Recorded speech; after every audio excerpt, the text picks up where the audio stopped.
Our top story this morning, Andhra Pradesh Chief Minister Chandrababu Naidu has locked horns with the Election Commission. After meeting Chief Election Commissioner Sunil Arora, Naidu said that the Election Commission needs to protect democracy but is working on the instructions of Prime Minister Modi. Hours after Naidu met the Commission, the poll watchdog issued a letter to the Telugu Desam Party expressing displeasure over Mr. Hari Prasad being part of the TDP delegation. In his letter, the Election Commission highlighted that Prasad had a case concerning alleged theft of EVMs in 2010 against him. But TDP said that it's an old case and there was no charge sheet that was filed in the case, and in fact hasn't been filed so far. He also demanded that the Election Commission return to the ballot paper system to preserve the sanctity of the electoral process, as there was a possibility of tampering with EVMs. Naidu, in fact, is meeting other opposition leaders in Delhi to sharpen his attack today.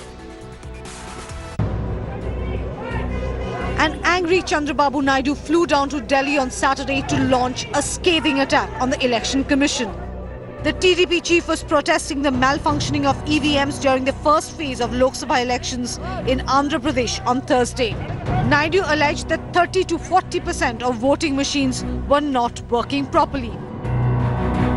Raising the EVM bogey, the Andhra CM said that the Election Commission needs to protect democracy and not work for the Narendra Modi government.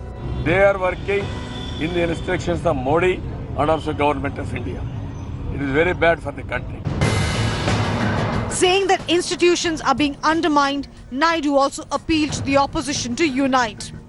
All opposition parties are fighting about democratic compulsion and destroying democratic institutions. Andhra Chief Minister Chandrababu Naidu spoke exclusively to India today on Thursday, holding the Prime Minister Jagan Mohan Reddy and KCR responsible for the violence in his state during Phase 1. Who is responsible for the violence? Modi and KCR and he joined together. They are creating all these problems in Andhra Pradesh. I was in politics for the last 40 years. Never it has happened. You have to understand past track record. But the BJP was quick to hit back at the TDP chief, saying that Naidu's baseless charges are an indication that he knows his end is near. The reaction of Mr. Chandrababu Naidu is a distress reaction, which is a conclusive proof of his losing the Andhra Pradesh state. He said that he'll be meeting opposition leaders and highlighting the plight of Andhra Pradesh, also saying that at the moment democracy is in danger and everyone needs to come together to save it.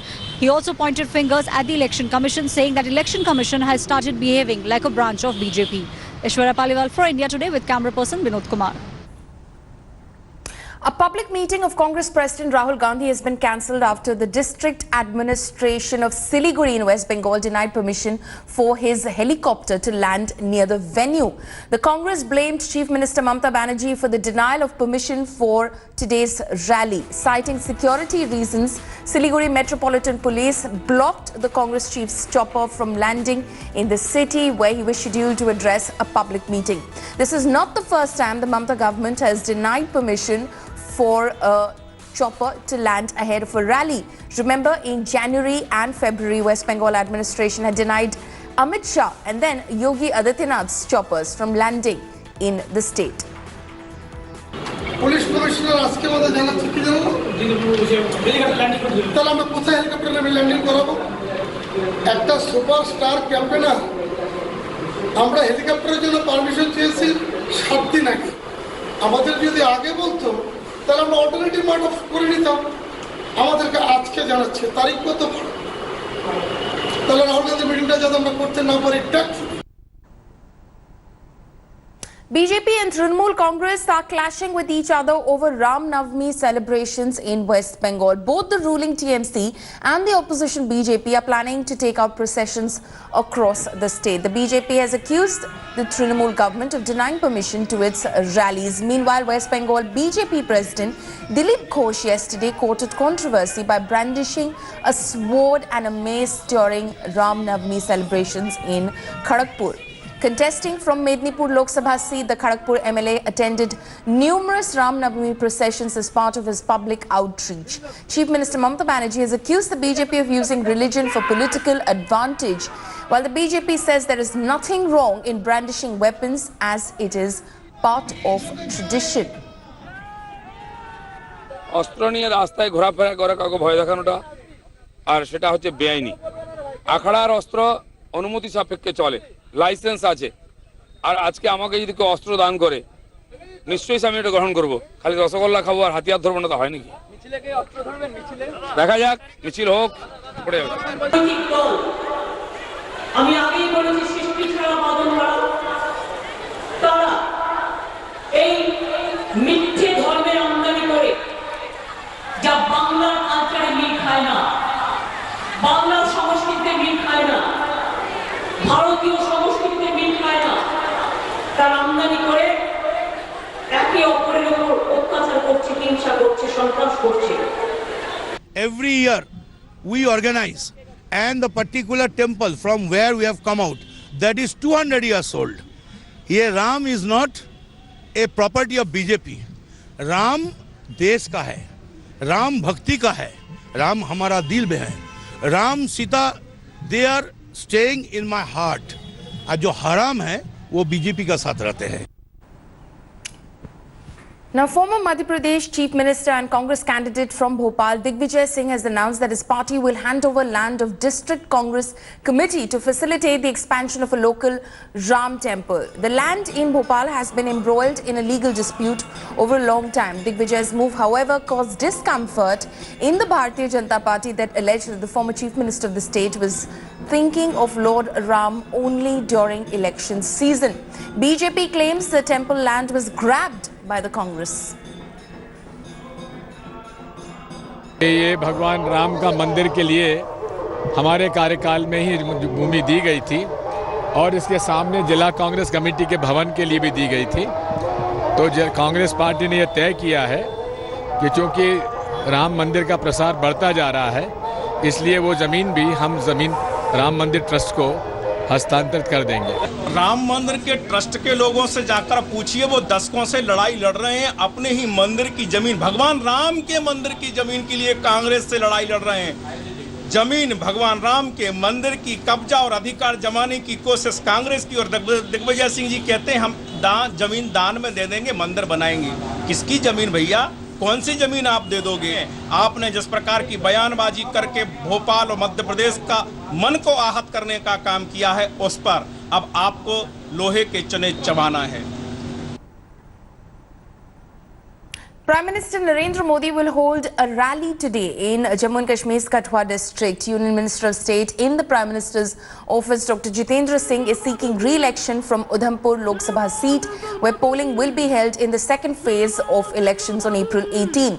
This would be Prime Minister Modi's second visit to the state to campaign for party candidates. He had addressed an election rally earlier in Akhnur on March 28th.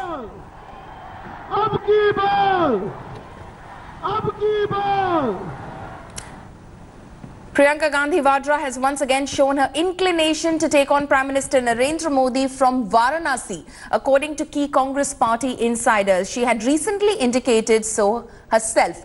But was it in jest, or was she then testing waters and is now serious about taking the plunge? If she does take the plunge, it promises to be the battle of 2019. Our political bureau reports. आप चुनाव लड़ेंगे, ये 2019 का चुनाव आप लड़ना चाहते हैं? अभी मैंने तय नहीं किया है। अभी है प्रॉपर्टी है कि आप लड़ सकती हैं? आप लड़ सकती हैं चुनाव। आप भी लड़ सकती हैं। आप 19 में लड़ेंगे चुनाव, आप लड़ सकती हैं। 19 के चुनाव। Will you campaign in other parties? 2019 का चुनाव लड़ सकती हैं। अगर मेरी पार्टी कहेगी कि चुनाव लड़ना है तो मैं जरूर लड़ूंगी। Priyanka Gandhi has made her intentions clear. She is ready to face Prime Minister Modi in Varanasi, say sources. But Sonia Rahul will take the final decision on Priyanka's poll fate. After Modi-Kejriwal face-off in 2014, ab ki baar will it be Modi-Priyanka battle in 2019 in Varanasi? Since a political plunge, Priyanka Gandhi has been aggressively campaigning across the country in an effort to reclaim Eastern UP, the territory which was once a Nehru-Gandhi bastion. Leading the Congress army in Eastern UP is its general Priyanka Gandhi, who has countered Prime Minister Modi's attacks with equal aggression. Pakistan का hero बनने की चाहत में भारत विरोधी बयान देना क्या देश की जनता माफ करेगी? पाकिस्तान में बिरयानी खाने के लिए तो वो गए थे ना. While outspoken, Priyanka seems to be battle ready. Congress though is keeping mum. मैं जो है सुनी सुनाई बात पर कभी तरजीह नहीं देता. जब कोई ऐसा निर्णय होगा तो हम आपको बताएंगे. अभी तक ऐसा कोई निर्णय नहीं. So, will Rahul Gandhi field his behan Priyanka against the Prime Minister? The big question is, can Congress's Brahmastra take on Modi in the ultimate dangle of polls 2019? Priyanka's stint in UP is not only restricted to the ongoing general elections, but she has a larger role to play for the Congress party, especially of preparing the organization for the 2022 state polls. Therefore, without the support of SP and BSP, will Rahul Gandhi take the risk of using his Brahmastra against PM Modi in Varanasi? In Lucknow with camera person Harish Kanpal, Nilanshu Shukla for India Today. It's a fresh twist in the Rafale controversy. French newspaper Le Monde has reported that Anil Ambani's firm Reliance Flag Atlantic enjoyed tax waivers of 143.7 million euros from the French government exactly 6 months after the Rafale deal announcement. The French daily stated that Anil Ambani received the tax benefit and the dispute was settled between February and October 2015, the same time when India and France were negotiating the sale of 36 Rafale fighter jets. Soon after the report came out, Reliance Communications issued a statement denying any favoritism from the settlement. Anil Ambani further added that all tax disputes were settled within the legal framework. Even the Defence Ministry termed the report inaccurate and a mischievous attempt to disinform. The French ambassador to India also said that all rules were followed and there was no political interference.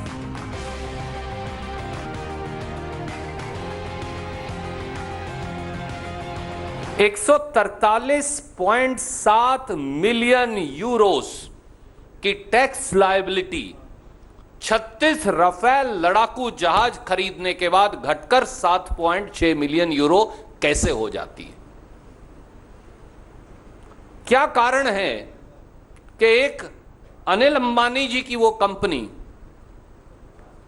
जिसमें 5 लाख का turnover नहीं, 10 रुपए का share लगभग 1100 रुपए में Dassault aviation खरीदती है?